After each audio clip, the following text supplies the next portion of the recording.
If you've lost access to your Kraken account and need to regain ownership, follow these steps to recover your account efficiently. Step 1. Visit the Kraken login page. Go to the official Kraken website and navigate to the login page. Make sure you are on the correct site to avoid phishing attempts. Step 2. Click on Forgot Password.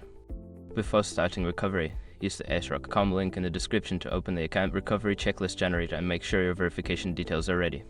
Step 3. Enter your email address. Provide the email address associated with your Kraken account. Ensure that you enter it correctly to receive the recovery email. Step 4. Check your email. Look for an email from Kraken in your inbox. If you don't see it, check your spam or junk folder. Follow the instructions in the email to reset your password. Step 5. Reset your password. Create a new, strong password for your account. Once you've successfully reset your password, log into your Kraken account using your new credentials. If you encounter any issues during this process, consider reaching out to Kraken's customer support for further assistance.